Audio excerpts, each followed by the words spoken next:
And you just set up the ult on top of it. You just like stand there and kill him. Mm-hmm. On paper, he's very good with Shackle, but then Hunter could remove. You arrow those range creeps, maybe. That's the way to play the lane. Oh, making their move here. S4 could be in danger, but that homie missile cracks in. All of a sudden, low, almost dead, even through the fairy fire. They'll get the kill. The power of the homie missile, I guess. Yeah. With this gyrocopter. I guess like the rocks like come. He's so slow. They're gonna try to set up here. The homie missile coming in. Rocket barrage, and now the missile connects after that Kraken. Down he goes. Easy pick. Yeah, this is a very rough game. And he needs to be tanky too. Alright, X-Tor in mid lane. Easy arrow. Nice setup, and now I'm jumping in. Maybe gets the double star storm and grabs the kill. Effective roaming here. Pretty well by the core picks of the gyro and the Murano. Yeah. I mean, yeah, the gyro has help always, so he doesn't have to worry. But the two silence. Oh, it's S4 again. This time I don't think he's making it out so easily. There is a stick available for Ame. Tries for the deny at the newts, and he'll get it. Sal 11 just dragging the wave. He's content to pressure the tower. Ame baiting him in. Notel shows himself. And OG just start to group up behind the Bloodseeker. Diving now with the silence. The shackles come through. Yao is able to keep him locked down. The snowball safe for now, but 11 can set it up with the chrono. He places it on 3. No tail. Trapped on the far side of it. He walks into the bubble. The bubble won't save you, my friend. Down he goes. Now Jarek's on the run. Gyrocopter feeding Frenzy. And now maybe coming in. He's out for blood. Cat on the chase, leaping forward. Fishing with the arrow. Fly. Jukes won't find S4 either. So they... Of LGD, whereas OG probably have better control with like Ravage and Egg, but maybe not enough damage. Ross wards drop down, and they are going to find the Phoenix. The Chrono's well placed. It catches S4, as well as Fly layered over top of it is the call down, and now the follow-up. S4 being hounded here by the Rocket Barrage. If he ravages, he'll still die. He throws it out anyway.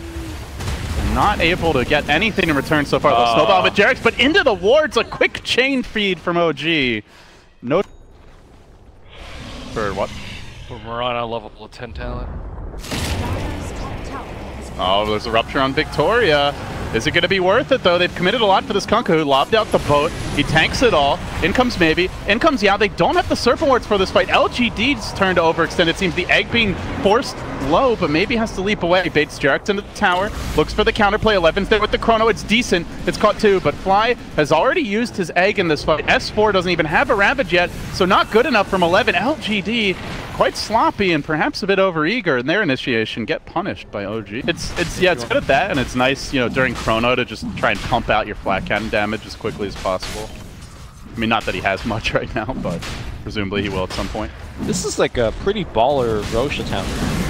Pretty successful one thus far as the Torrent comes through, delaying the attempt by OG to counterplay this. They're going to commit the Egg. Now the Chronosphere drop, but the snowball through from Jarex might just turn this fight on its head entirely. 11 moving into position, tries to slow things down. S4 very tanky with that hood, and he unloads the Ravage, catches out 3. Well played by him. Yao now down. Ana still healthy, and No Tail hunting. Arrow barely dodged. Roche so low, they're going to leap in. Starstorm comes through. S4 with the snatch. The Roche kill goes away. The Radiant. S4 instantly dies. They lose another. It's not clear that OG have won this yet, but they look for more. No Tail chasing into the homie missile. Into Marana has to respect the power of that double Starstorm. S4 can handle it with this fresh life. So still the Roche kill going the way of LGD. The Aegis instantly removed from OG. Pretty back and forth fight. This is the point where Hunter and the rest of the OG lineup is so good at that spot. He just walks in, and did you see how many spells they committed on Hunter? Oh, maybe from downtown. They could have taken it much easier though. Shadow Shaman. This complete as SMY, and meanwhile LGD ended up backing away, but still they've had an excellent conversion rate on these Serpent Wards. Almost every set of Serpent Wards has led to a tower. It's catching this. They'll need some clutch plays. S4 does have the Ravage ready. No Blink Dagger, though. He's got to just walk in the good old-fashioned way, and the Roche is already down. Aegis claimed by Ame. Now, the Shackles come through. S4 gets locked in position. Moonlight Shadow committed. Nice shards catch on Yao, but he's very tanky with that Eggs complete. Ana blinking in, going for a quick pick. It's anything but, and now he's been caught. Bad position from him. Jarek's unable to save him as he walks into the Chrono. Wanted that snowball play. Not going to happen. However, the turnaround comes with No Tail. Managing to get a counter kill, brings down the Void. But on the run, maybe hunts him out. Cat Lady on the prowl, slightly missing there on the arrow, but also with the Yule's follow-up has the time to continue to chase No-Tail. And while that's happening, No-Tail goes for the TP out, not going to make it. And I do like the Gyro. Gyro just ran in there. He got vision of all the heroes. He set up the Chronosphere by just running in there. Was Bristleback banned this game? I don't believe so, but I will double check for you, good sir. Because thinking about LD's question of like what is the Bloodseeker doing? Bristleback, no. Yeah, I think the only way you beat the way that LG is playing, they drop ward and they just have to kill the ward with the hero, right? You can't do it with the sick Yule's dodge here by maybe. Ame caught on the high ground but doesn't care, just keeps on working. On the melee racks, the Deafening Blast stalling tactics come out from OG as they try to hold the line. They'll blink in here, deploying the Ice Wall to prevent that easy LGD retreat. Still, all 5 alive, the Gyro low. He just gets popped by a Gush. Now the follow-up, round 2 comes with a Blood Right from No-Tail, and then a Rupture as well, but he's got the BKB. Mask Bandit going for the Ward Trap. Yao not quite able to find it still, though. Forces S4 on his heels. They can't fight around these wards, but they can't get away either. The Invoker's been brought down. Maybe going ham on the backlines. OG looking like a Shackles after. And the Shadow Shaman's owning, though. As you mentioned, them placing a ward to start of the fight is like their strategic play in assaulting the base is what's winning. 11 with the BM body block setting up for this homing missile. Now he can deploy that Chrono, get to work. Now the Chrono comes out. S4 somehow manages to dodge it. I don't know how you miss a watermelon that big, but somehow, well, they do. Doesn't matter, though. LGD chase forward. They quickly work on this Phoenix Egg. They've got the attack speed. If they all focus in, team up, they'll take it down. They do lose their Shaman, but it's for a good cause. No-Tail fighting against all odds. They haven't brought down the melee. Ame just charging directly into the waiting arms of OG. Overplayed his hands. He will fall. Ana staying alive, the last man standing, but here comes round 2.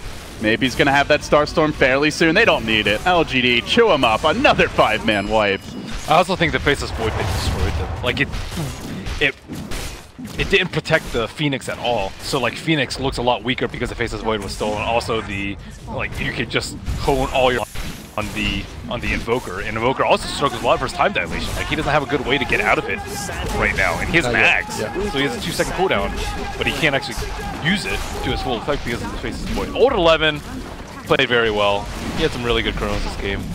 I don't even know who I put the MVP on, but all around sound play from them. Yeah, also the I don't know. There's 3 heroes that can use it pretty well. Faceless Void, Gyro, and Mirana. Yeah, pretty good. Oh, Jerax, this is not the way they wanted to start the fight, but he has no choice. Somehow makes the best of it with the Ravage coming through. They delete the Shaman before he gets off the ward. Still, though, the Chrono's there. Has found the Invoker, but they're locking them down with the power of that Phoenix Egg. 11, time walking backwards. LGD in retreat mode. Somehow it works out decently for them, though they have to deal with this Gyro, and he's got a Butterfly. OG are not focusing Ame or maybe down to continue to chew them up. They don't have the firepower, and they can't withstand the Laugandie onslaught. Down they go. Alright, even though like OG got completely dumpstered in the last team fight, I think that's the correct way to take the fight. If you let Shaman to walk up and put wards down, you've already lost the fight. But that's because that's the first, I think that was like the